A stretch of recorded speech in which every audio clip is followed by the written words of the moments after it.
Now a man named Lazarus was sick. He was from Bethany, the village of Mary and her sister Martha. So the sisters sent word to Jesus, "Lord, the one you love is sick." When he heard this, Jesus said, "This sickness will not end in death. No, it is for God's glory, so that God's Son may be glorified through it." Jesus loved Martha and her sister and Lazarus. Yet when he heard that Lazarus was sick, he stayed where he was 2 more days. So this is our big one. This is the seventh miracle. We've come all this way. Jesus has come to the wedding. He's seen us at the well. He's also gotten down into the dirt over and over again. Jesus has performed miracles. And here we are at the big one, the raising of Lazarus.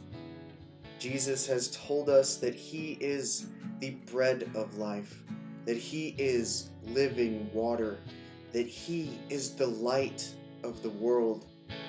And in this story, he tells us that he is the resurrection and the life. But Jesus really wants us to believe. As Mary and Martha are standing there just grieving about what is to become of their brother who is sick, Jesus wants us to believe in him. He's shown us time and time again that he is capable of performing great things. Yet we find out that, as always, things are on God's time, not our time. Then he told them plainly, "Lazarus is dead, and for your sake I am glad I was not there, so that you may believe. But let us go to him." "Lord," Martha said to Jesus, "if you had been here, my brother would not have died. But I know that even now God will give you whatever you ask." Jesus said to her, "Your brother will rise again. I am the resurrection and the life. He who believes in me will live, even though he dies, and whoever lives and believes in me will never die. Do you believe this?" "Yes, Lord," she told him. "I believe that you are the Christ, the Son of God who has come into the world." In this section of the story, Mary, Martha, the disciples, they're all gathered round, and Jesus begs the question, do you believe? Yes, we have all of these earthly struggles that are going on inside our own world, inside our own minds, and yet what Jesus wants to know is that, do you believe that I've got this? Do you trust that I've got this? And Jesus wants to hear that confirmation, that affirmation that yes, Jesus, you are the way. You are our life.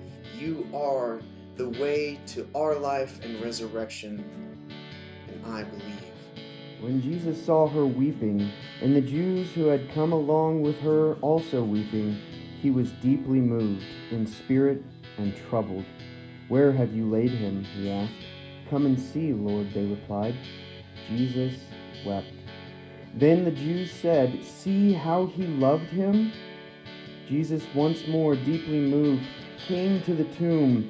It was a cave with a stone laid across the entrance. "Take away the stone," he said. So they took away the stone. Then Jesus looked up and said, "Father, I thank you that you have heard me. But I knew that you always hear me. But I said this for the benefit of the people standing here, that they may believe that you sent me."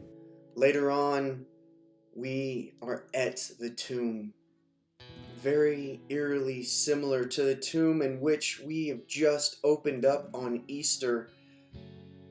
And yet, Mary and Martha are concerned.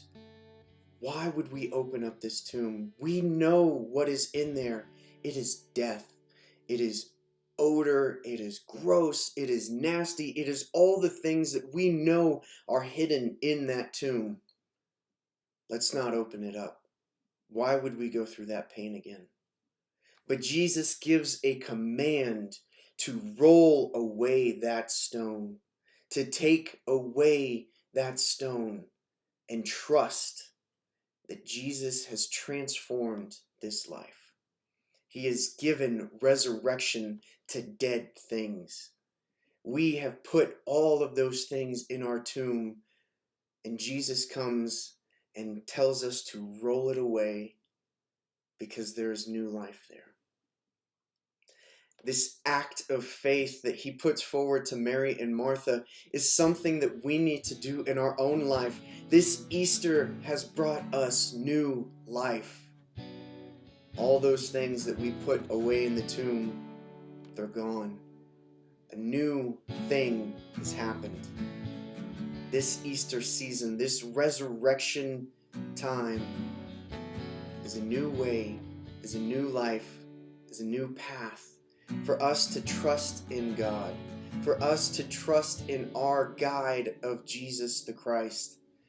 It is our time to recognize this miracle that we have been given, but also this power that is within us, that Jesus has given to us because we believe.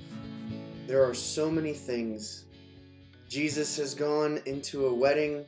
He has seen paralyzed people, the blind, the sick, the hurting.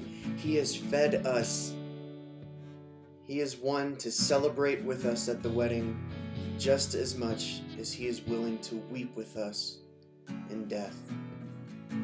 But our God is a God of light, of love, of bread of life, of living water. And here he is the life and the resurrection. And this bread, this love, this hope that we have can be a gift to others of hope, of peace, and of joy in the midst of storms, in the times of sickness, and even death.